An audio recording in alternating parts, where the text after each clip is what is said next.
Pressure just hit the building. Nobody planned for it. Nobody expected it. But now it's here. The deal fell through. The phone rang at 2 in the morning. Your spouse says, "We need to talk." Your child is 2 hours late coming home. A client walks away. Your investment drops. An opportunity disappears. Pressure just hit the building. Now, let me ask you a question. What does your nervous system do next? Does it get quiet? Or does your mind immediately go to work? What do I do? How do I fix this? Who do I call? What if this doesn't work? What if I lose this opportunity? How do I make this happen? Here's what I've been observing. Our minds think they're helping. They think they're being efficient. They think they're solving a problem. But many times, they're doing something much deeper. They're trying to eliminate uncertainty. And one of the most common ways we do that is through control. Welcome to the Kathie Owen Perspective podcast. My name is Kathie Owen. I'm a leadership consultant, author, speaker, and lifelong student of psychology and human behavior. For more than 20 years, I've been fascinated by one question. What do human beings do when pressure hits the room? Because pressure has a way of revealing things we never notice when life feels easy. Not because we're broken, not because we're weak, because pressure reveals patterns. And today I want to talk about one of the most common patterns I observe: control. Before we go any further, I want to be really clear about something. This episode is not about controlling people. It's about something much more subtle. It's about moments when uncertainty enters our lives and our nervous systems quietly begin searching for certainty. Think about that for just a moment. How many times have you caught yourself replaying a conversation, refreshing your email, checking your phone again, just in case? Trying to predict what someone else is going to say, rehearsing tomorrow's meeting, planning every possible outcome. Most of us don't call that control. We call it thinking. But what if it isn't? What if your nervous system is simply trying to make uncertainty disappear? I want you to picture driving through dense fog. You can't see very far ahead. What's the first thing most people do? They grip the steering wheel tighter. We've all done it. Now, here's the interesting question. Does squeezing the steering wheel make the fog disappear? Of course not. It simply feels like we're doing something. That's what control often looks like. It gives us the feeling of certainty without actually creating certainty. One of the people who has deeply influenced my thinking is Michael Singer. He is the author of The Untethered Soul and The Surrender Experiment. His work centers on a simple but profound idea. Much of our suffering doesn't come from life itself. It comes from resisting life. Reality has already happened, but our minds continue arguing with it.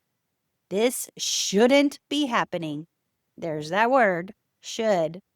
This is not fair. I've got to fix this. I've got to make this work.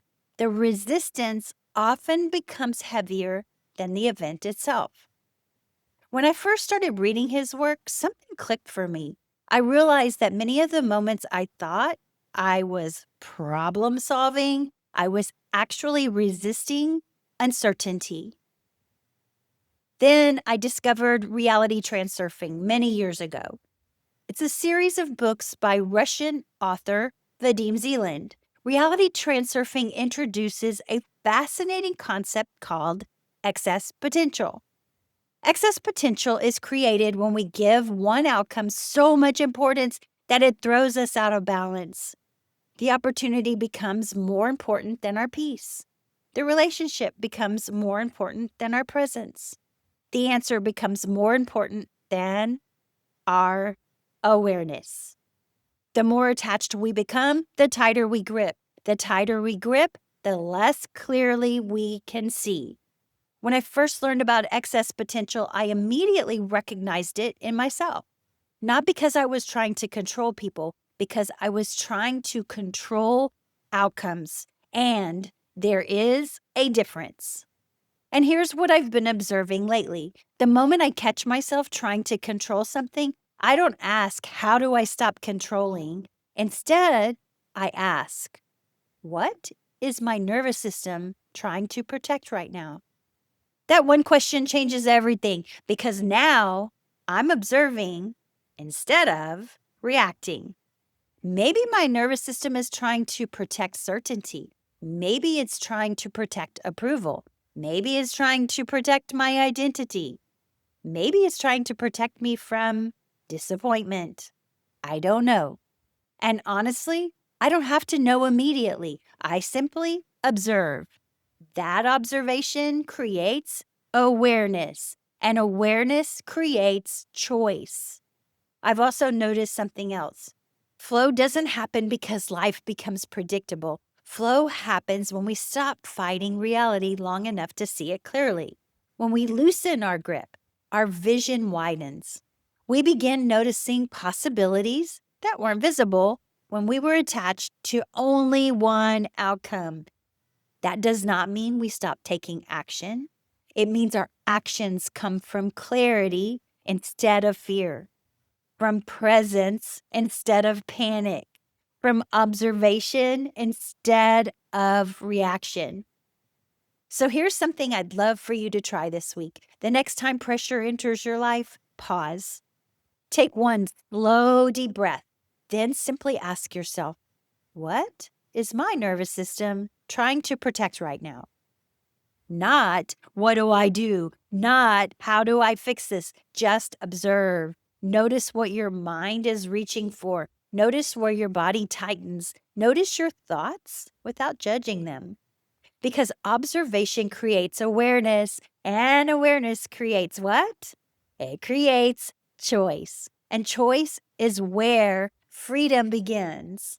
If today's episode resonated with you, I've written a companion blog post that goes much deeper into this idea. It includes additional examples, reflection questions, and bonus resources if you'd like to continue exploring this pattern.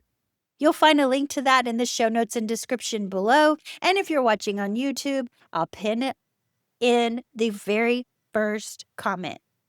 All right, thank you so much for spending this time with me today. Until next time, remember this: pressure will always enter the building. The question isn't whether pressure will show up. The question is, what will your nervous system do next?